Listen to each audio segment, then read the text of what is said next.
makanya sampai sepuh kan pun nggak belajar menulis buku, berkembang terus otaknya. Biasanya nek sing istimewa nih bang setain, tapi sing syukur ya ono.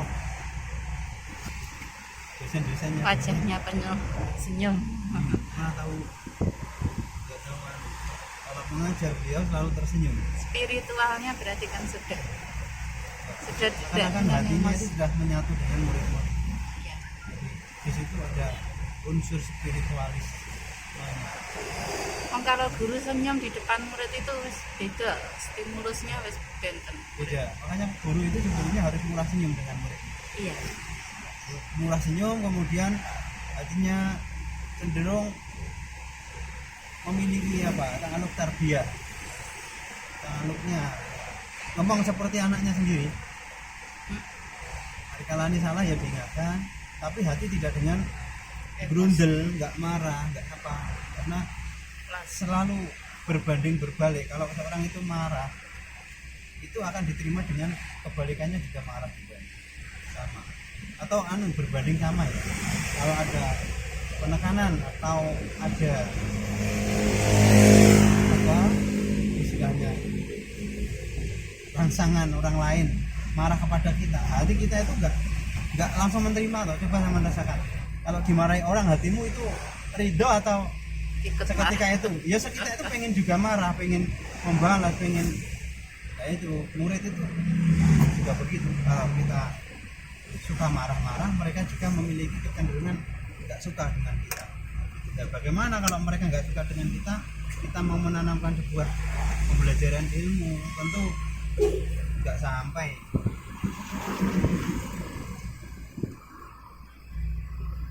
Tapi kalau mereka suka cinta, minimal dulu dalam pembelajaran suka dengan gurunya. Ini gurunya menarik. Entah mereka itu kadang-kadang ngantuk. Ya wallahu alam. Dengan kecintaannya seorang murid dengan guru itu, Allah bisa saja membukakan pintu hidayah itu. Tidak seketika dia itu bisa paham dengan materi itu. Karena belajar saja kan sepanjang masa.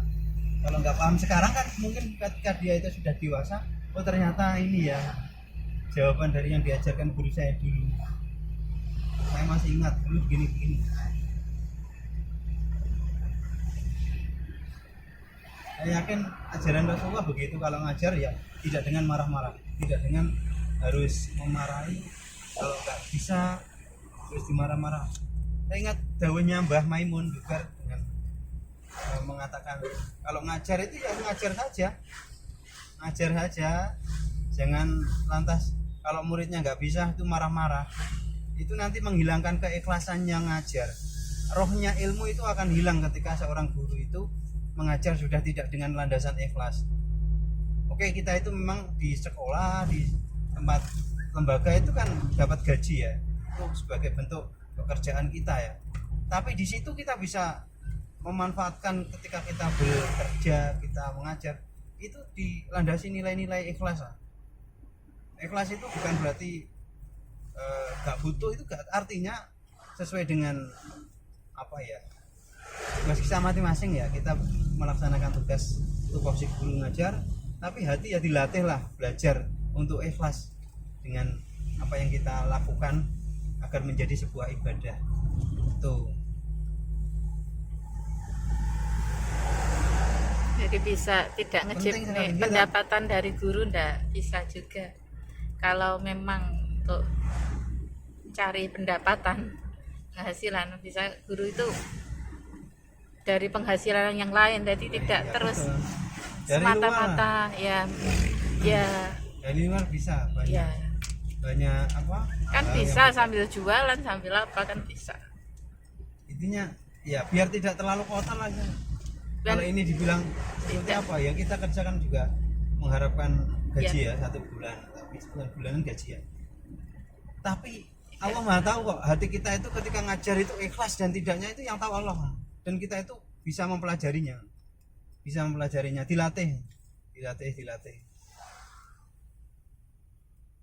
Ya tanda-tanda ikhlas itu begitu diantaranya.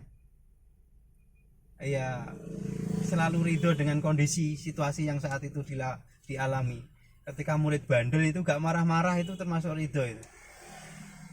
musim Wong jamur. murid itu juga ada yang memegang kok. Mereka Hatinya. itu dipegang Allah hatinya.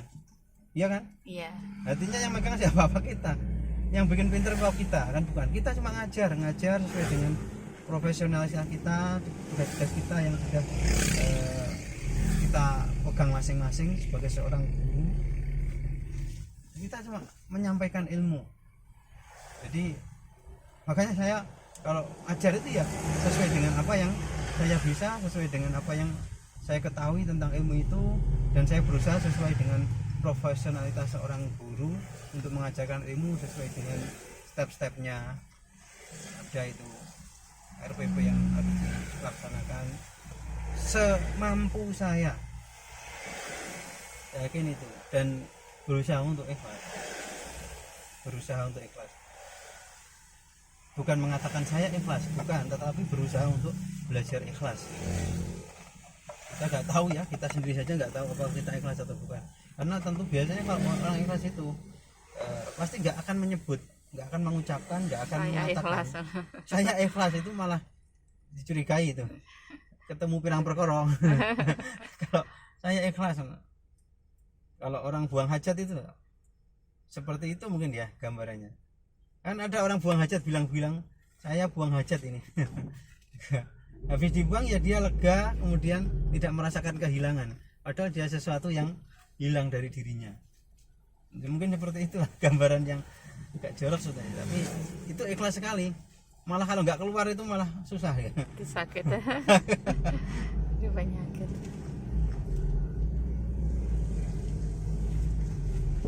Alhamdulillah sudah sampai Beranggan, semoga cepat sampai ini karena tugasnya banyak hari ini. Harus menyelesaikan PTK, menyelesaikan instrumennya, kemudian PTK.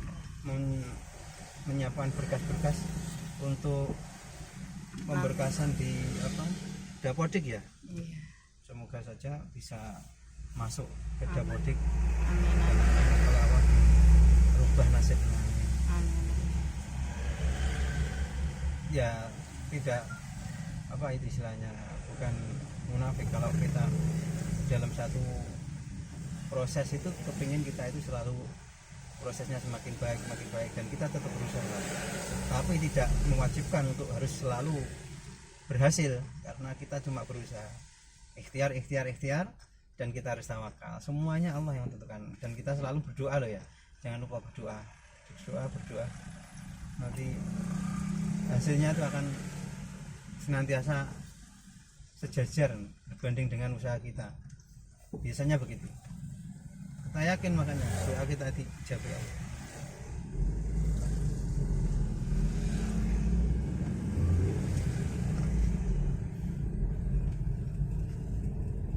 Kok macet ini gimana ya?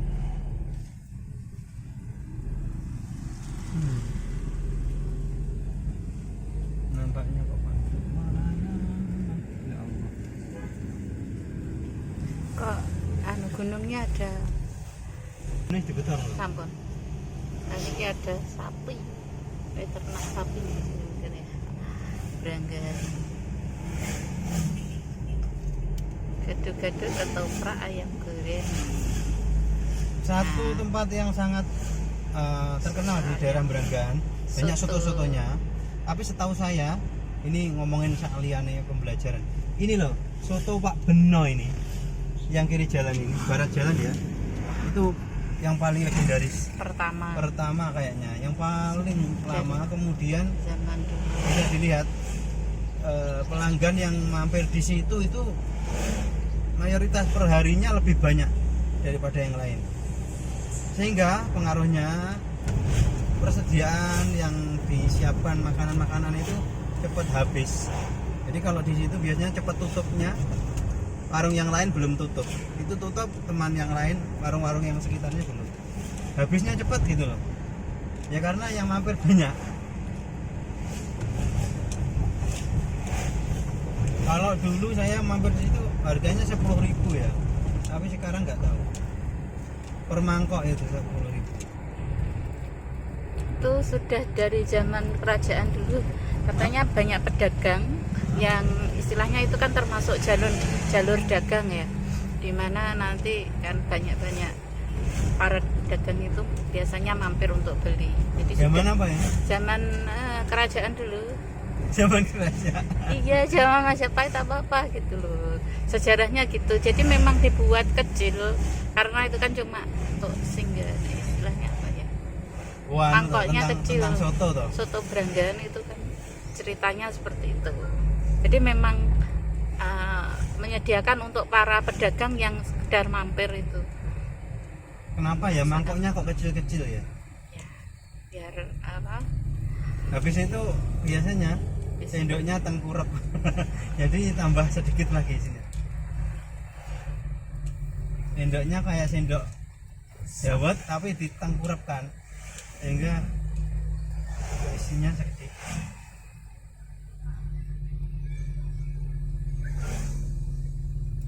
Ini ada taman di Namanya Monumen Patung Ngadiluwe. Maijen TNI Mustopo. Mustopo itu ada patungnya.